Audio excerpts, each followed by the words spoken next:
Hello friends, welcome back to our YouTube channel Ram tailor. तो guys, जो आज की वीडियो में आपके लिए लेके आया हूँ ना, जो गर्मी में कुर्ती बनती हैं उस पे जो नेक बनता है, ठीक है, उसको हम बैन बोल देते हैं। जहाँ हम कह दें कि जो आपने देखा होगा कि रेडीमेड स्टाइल ज़्यादातर कुर्ती में यही बैन बना होता है, इसे हम स्टैंड कॉलर भी बोल देते हैं। जहाँ अगर हमारा कस्टमर आके यही बोलता है कि रेडीमेड स्टाइल बैन लगाना है, तो गाइस इसको मैं आज आपको बिल्कुल ईजी मेथड से लगाना बता दूंगा, ठीक है। आपको यहाँ प्रॉब्लम होगी उसका भी मैं सोल्यूशन बताऊंगा कि जहाँ पर ज़्यादातर लोग गलती करते हैं इसको चढ़ाने में, तो वो मैं ईजी मेथड से बताऊंगा आपको। तो आपने वीडियो को स्किप नहीं करना, एंड तक बने रहना है। अगर आज की वीडियो आपको पसंद आई तो लाइक, शेयर एंड कमेंट ज़रूर करना।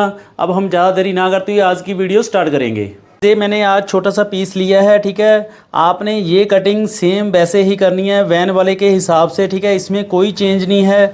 बस आपने जो निशान लगाना है, ठीक है, ये आपने ध्यान रखना है। देखो, ये आज इसकी चौड़ाई मैंने 3.25 ली है, ठीक है। ये मीडियम और लार्ज साइज़ के लिए इतना चलेगा। अगर आप स्मॉल साइज़, इससे कम साइज़ बना रहे हो तो आप इसकी चौड़ाई कम कर सकते हो, ठीक है। तो जो इसकी लंबाई रखी है मैंने वो 3.5 ली है, ठीक है। तो मैंने एक बॉक्स बना लिया ऐसे करके। तो नीचे हम ना एक कट लगाएंगे, उसको प्लेकेट भी बोलते हैं हम, ठीक है। तो गाइस ये वाली मैं कटिंग कर दूंगा, ठीक है, जो हमारी मोटे की है।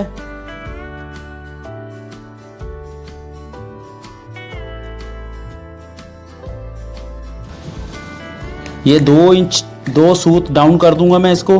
ये ना नेक के पैटर्न से ही निकला हुआ बेस पीस है, उससे ही मैं ये बनाऊंगा, क्योंकि हमें छोटा सा ही चाहिए ये, ठीक है। इसको मैंने लगभग 3.25 इंच लंबा लिया है, ठीक है।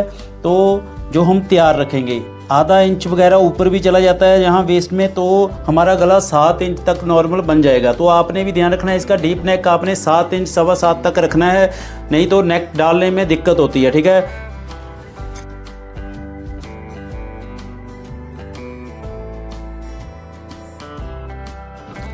जो मैंने इसके बीच की चौड़ाई ली है, ये मैंने 1.25 इंच ली है लगभग। जब इसको खोलूँगा तो यहाँ पे ये 1.5 इंच हो जाएगा, ठीक है। अब हम इस फैब्रिक को, जहाँ हमने बॉक्स बनाया ना, इसको भी कटिंग कर देंगे, ठीक है। आपने यहाँ से ना गलाई दे देनी है, ज़्यादा गलाई डीप नहीं देनी है आपने, बस थोड़ी हल्की सी देनी है। देखो यहाँ से ये 1.5 इंच 1.25 इंच होगा यहाँ से, ठीक है। ये देखो लगभग 1.25 इंच ही है, आपने ज़्यादा गलाई नहीं देनी इसमें। तो बैक में आपने क्या करना है, सिर्फ 2 पॉइंट की गलाई देनी है, बस हल्की सी बस।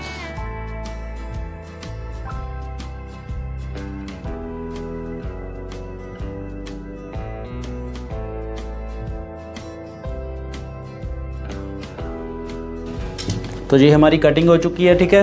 अब हमने पैटर्न मैंने आपको कटिंग कराया था, तो देखो इसको आपने वैसे ही, जैसे हम नेक पल्टी करते हैं उसको वैसे ही रेडी कर लेना है सेम।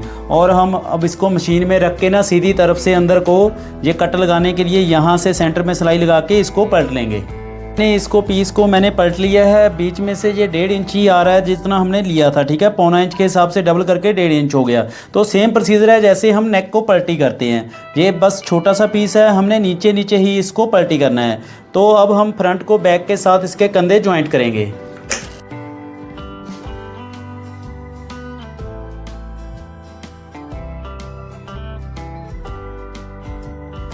तो गाइज़ अब देखो, शोल्डर ज्वाइंट होने से इसके बाद हमने सेंटर में ना बैक पे आप कट भी लगा सकते हो, निशानी भी लगा लो, ठीक है, मार्कर से। तो हम दोनों काम कर देते हैं, ठीक है, कि आपको अच्छे से समझ आ जाए। तो अब आपने क्या करना है इसमें ना, अब मेन काम यहाँ से शुरू होता है। यहाँ तक सिर्फ नॉर्मल है, ठीक है, यहाँ से गलती होती है। अब आपने इसको मतलब मेज़र कैसे करना है, ठीक है। तो आपने ना, मैं आपको बता रहा हूँ, आपने ऐसे मेज़र नहीं करना है, ऐसे करके, ठीक है। जो ऐसे करके कर देते हैं ना, मैं आपको बताता हूँ अभी। ये देखो ऐसे करके ना, तो गाइज़ ऐसे करके आपने ना ऐसे नहीं मेज़र करना है, ठीक है। तो इसमें ना थोड़ा सा कम ज़्यादा हो जाता है, फिर प्रॉब्लम आ जाती है जब हम इसको चढ़ाते हैं। तो आपने इसको उठा के ना ऐसे खोल के, तो आपने यहाँ से स्टार्टिंग करनी है। अब देखो ऐसे, ठीक है। तो आप साथ की साथ जहाँ जहाँ गलाई जाएगी कपड़ा, जैसे जैसे कटिंग किया हुआ है आपने वैसे वैसे ही इसको मेज़र करना है, ठीक है।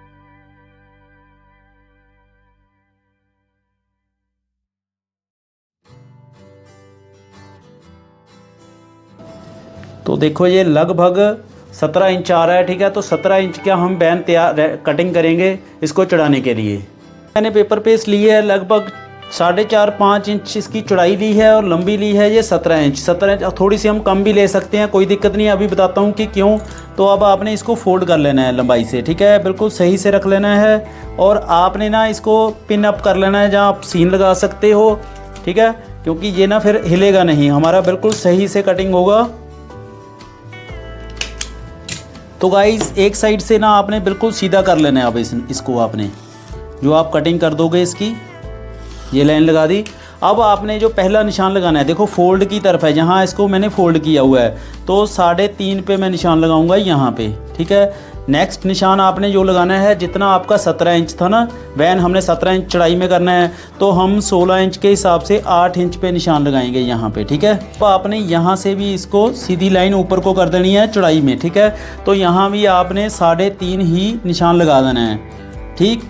तो अब आपने क्या करना है, यहाँ से ना आपने या तो अगर आपके ये पास फ्रेंच कर्व है, स्केल है, ठीक है, तो आपने इससे ऐसे करके जो पॉइंट आपने यहाँ पे लगाया ना 3.5 का, तो आपने यहाँ से इसको ऐसे मिला के निशानी लगा लेनी है। ना हो तो आप हाथ से भी इसकी शेप दे सकते हो, ठीक है, ऐसे ऐसे करके। तो अब आपने मेन जो हमारा 17 इंच था, ठीक है, तो हमने 17 इंच ही लेके आना है। तो आपने ऐसे मेज़र करना है इसको अब, ठीक है, 8.5 पे, ठीक है, डबल है ना ये, जहाँ 8.5 होगा तो वहाँ तक हम निशानी लगा लेंगे, यहाँ तक आ रहा है हमारा, ठीक है। तो अब आपने लगभग 1 इंच के हिसाब से ना एक ऊपर ड्रॉ कर लेनी है निशान, कि एक जैसी लाइन बने बिल्कुल आपकी, ठीक है। तो अब आपने इसको भी सेम मिलाते जाना है। एक बारी मैं इसको आपको समझाने के लिए इसको सीधा कर देता हूँ, ठीक है। यहाँ देखो जो निशान हमने 17 इंच पे ये 8.5 पे लगाया था, यहाँ से हम इसको थोड़ा सा ना राउंड कर देंगे, ठीक है, कि जो हमारी वैन की शेप है अच्छी लगे और चुभे ना, ठीक है, कॉर्नर ना बने। तो अब हम इसकी कटिंग करेंगे।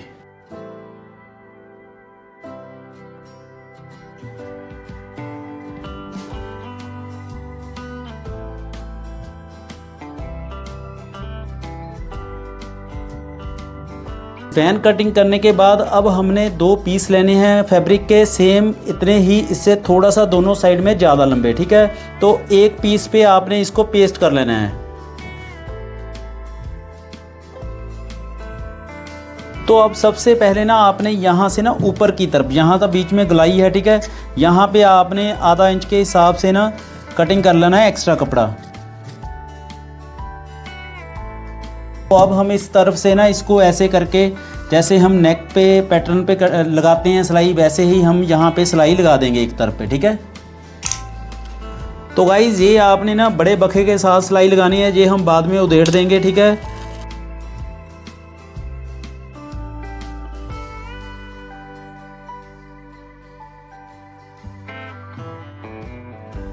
गाइस ये सिलाई लगाने के बाद आपने ना यहाँ पे थोड़ी सी मार्कर से निशानी लगा लेनी है, जैसे हमारी पैटर्न जा रही है ना, कि आपने सिलाई अब बिल्कुल सही से लगानी है ऐसे करके, ठीक है, दोनों साइड पे लगा देना। ये मेरा मार्कर जो है प्रेस से मिटने वाला है, आपने ध्यान रखना है, पेन नहीं चलाना। तो अब आपने यहाँ पे भी एक, जब हम इसको ना इस पीस को दूसरे के साथ अटैच करेंगे, आपने यहाँ पे ना लोग ज़्यादातर गलती कर देते हैं, जो बिगिनर होते हैं वो ना इसको उल्टा कर देते हैं, ठीक है। यहाँ पे आपने सीधा रखना है, सीधे से सीधा मैच करना है इसका ये, ठीक है, ऐसे करके। तो अब हमने यहाँ पे सिलाई लगा देनी है, बाद में हम एक्स्ट्रा कपड़ा है जो उसको कटिंग कर देंगे, पहले हम सिलाई लगाएंगे। तो गाइस ये वाली आपने बड़े बखे के साथ नहीं लगानी, ठीक है।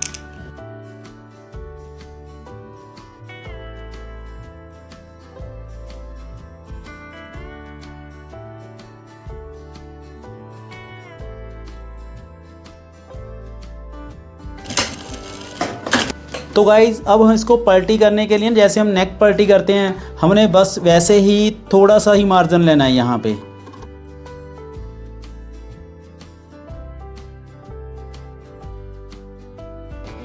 तो अब आपने पलटी करने के लिए यहाँ पे इसके टक लगा देने हैं, यहाँ पे इजी फोल्ड हो जाए, बड़ वगैरह ना पड़े। अब हमने इसको पलटी कर लेना है ऐसे करके, ठीक है।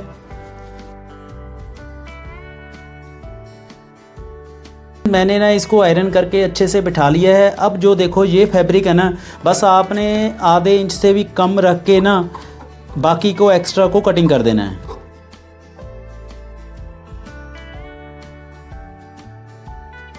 कटिंग करने के बाद अब आपने जो ये पीस आपको एक्स्ट्रा लग रहा है बैन की बिल्कुल किनारी पे ना आपने ऐसे करके मार्कर से ना निशानी लगा लेनी है सभी पे। तो गाइज़ अब आपने इसको ना बिल्कुल सही से ऐसे करके आपने यहाँ से भी, जैसे हमने बैक में मैंने आपको कट लगाया था ना, आपने यहाँ सेंटर में ना आप मार्कर से निशानी भी लगा सकते हो। आपने हल्का सा ना कट लगा देना है। ये देखो यहाँ पे आप मार्कर से निशानी भी लगा लो। अब हम इसको कुर्ती के साथ अटैच करेंगे। तो गाइज़ देखो मैंने अपनी कुर्ती को ना उल्टा रखा हुआ है, ऊपर उल्टा है, ठीक है। तो अब देखो वैन को ना हम जहाँ हमने सेंटर में कट लगाया था बैक में, ये देखो मैं मार्कर से थोड़ा सा कट के साथ मार्कर भी लगा देता हूँ, ठीक है, कि आपको अच्छे समझ आए। आपने यहाँ से रख के ना थोड़ा सा आपने पहले यहाँ से लगाना नहीं स्टार्ट करना। अभी मैं आपको इतना अच्छा मेथड बताऊंगा कि आप पहली बार में ही अटैच कर दोगे और बढ़िया से अटैच करोगे। आपने बस यहाँ से ना थोड़ा सा पक्का करके सिलाई छोड़ देनी है, ठीक है। अब आपने क्या करना है, ठीक है, अब आपने एक कॉर्नर को लेके ना ऐसे करके आपने दोनों तरफ ऐसे ही जॉइंट करना है इसको। अब सिलाई लगा के छोड़ देनी है, सिलाई हम बाद में लगाएंगे, पहले हमने दोनों तरफ पक्का करना है इसको।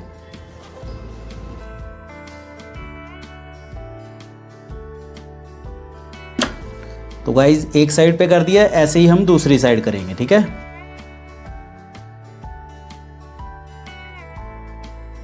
देखो अब हमने 3 जगह इसको मैंने आपको पक्का कर दिया। क्यों कराया यहाँ पे कि अगर थोड़ा बहुत कम ज़्यादा हो ना तो हम कपड़ा खींच सकते हैं, थोड़ी सी उसमें नम देके हम इसको चढ़ा सकते हैं, ठीक है। वैसे तो पूरा ही आएगा अगर आपने मेज़र सही किया हुआ है। मैं आपके बिगिनर के हिसाब से बोल रहा हूँ, ठीक है, उस हिसाब से कि आपको ईजी रहे। अब आपने ना सेंटर से सिलाई लगानी स्टार्ट कर देनी है। जो निशानी आपने लगाई थी उसके ऊपर ही आपने सिलाई लगाते जाना है, ठीक है। तो अब यहाँ पे आपने ध्यान रखना है, ये छोटी छोटी सी बातें कोई नहीं बताता। आपने जो दबाव है ना वो बैक की तरफ कर देना है, ठीक है, जो शोल्डर का दबाव है।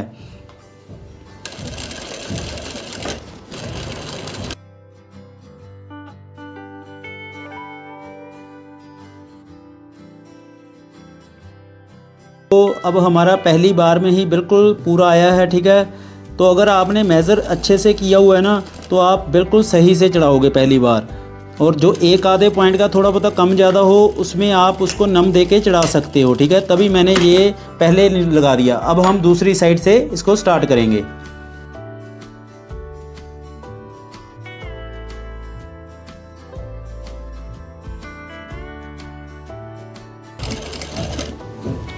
बस ये सिलाई आपने ना धीरे धीरे लगानी है, इसमें जल्दबाजी नहीं करनी है आपने, बस ये बात आपने ध्यान रखनी है।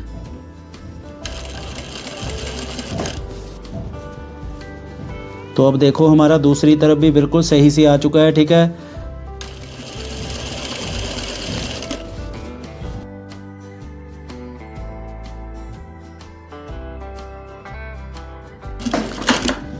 गाइस अब देखो मैंने उल्टी तरफ से लगाया था, अब मैं इसको ना सीधा कर लूँगा, ठीक है।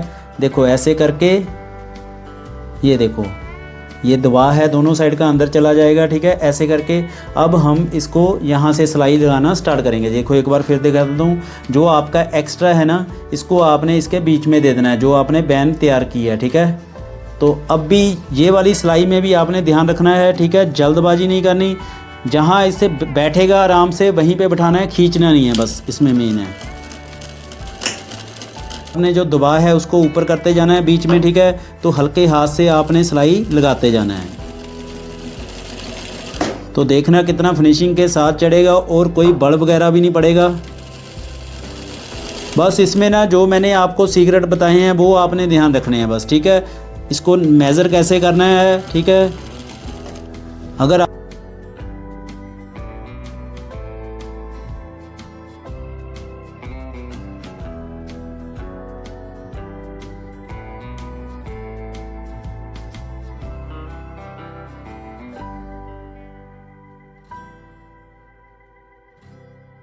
भाई देखो हम लास्ट तक आ चुके हैं। तो आपको एक बात और बोलना चाहता हूँ कि वीडियो देखने से ना आपको ऐसे लगेगा कि ये तो बहुत इजी है, ठीक है। तो आपने बस ये गलती नहीं करनी, आपने ना एक आधी बार पैटर्न पे ना इसको बना के ज़रूर देखना है। जो थोड़ा सा देखो कॉर्नर निकला मैं इसको कटिंग कर दूंगा, ठीक है। तो हमें ये प्रॉब्लम दे रहा है बीच में से, देखो अब मैं इसको बीच में दे दूंगा एक्स्ट्रा दबा जो भी है, ठीक है। जहाँ ये बैठेगा मैं वैसे ही सिलाई अब फिनिश कर दूंगा। तो हमारा देखो वैन बिल्कुल ही परफेक्ट चढ़ चुका है। अभी आपको दिखाता हूँ मैं।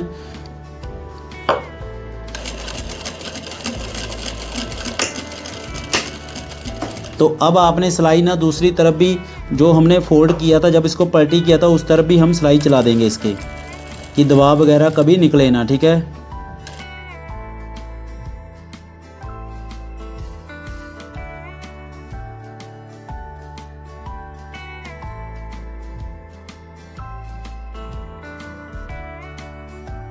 तो गाइस देखो मैंने सिलाई लगा दी है। अब हमने जो इसमें कच्ची डाली थी ना, आप इसको निकाल दोगे, ठीक है। देखो मैंने इसको आयरन लगा दी है। अब आप इसकी फिनिशिंग चेक करो, कहीं भी देखो यहाँ से कोई बल वगैरह नहीं पड़ रहा, बिल्कुल परफेक्ट चढ़ा हुआ है। और आपने एक बात और नोट करनी है, जब आपने ये बैंड चढ़ा लिया, ठीक है, तो आपकी जो मोटे की कटिंग की हुई है ना, बिल्कुल यहाँ पे मैच होनी चाहिए, वैसे ही ये ऊपर नीचे नहीं होनी चाहिए। और शोल्डर की देखो सिलाई बिल्कुल सेंटर में है, यहाँ पे कोई बल वगैरह नहीं, कोई सिलाई आगे नहीं, कोई पीछे नहीं है। ये बात आपने ध्यान रखनी है। मैं आपको कहना चाहता हूँ कि आप ना एक दो बार इसकी प्रैक्टिस जरूर करके देखना गाइज। ये आपको वीडियो देखने में लगेगा इजी, ठीक है। जो मेन काम है मैंने आपको 2-3 बातें बताई हैं, उसका आपने ध्यान रख के इसको बनाना है, तो आपका पहली बार में ही फिनिशिंग के साथ बनेगा। तो देखो इसकी अंदर से भी देखो फिनिशिंग कितनी अच्छी है, ठीक है, बिल्कुल सफाई से चढ़ा हुआ है। तो ऐसे ही आपने प्रैक्टिस करनी है। तो फ्रेंड्स ये थी आज की वीडियो। मैंने आपको बहुत ही डिटेल से समझाया है। उम्मीद है कि आपको अच्छे से समझ आ गया होगा। और साथ ही साथ एक बात कहना चाहता हूं कि आपको वीडियो देखने से तो ऐसा लगेगा कि बहुत ही ईजी है, लेकिन मैं आपको कहना चाहता हूं पर्सनली कि आप इसकी ना पैटर्न पे 1-2 बार ट्राई ज़रूर करना बना के, फिर ही मेन कुर्ती पे बनाना। तो गाइज़ अगर कोई फिर भी डाउट हुआ तो आप हमारे से पूछ सकते हो, मैं उसका रिप्लाई जल्द से जल्द कर दूँगा। तो गाइज़ मिलते हैं हम नेक्स्ट वीडियो पर, तब तक लिए good bye. Thank you for watching Ram Taylor.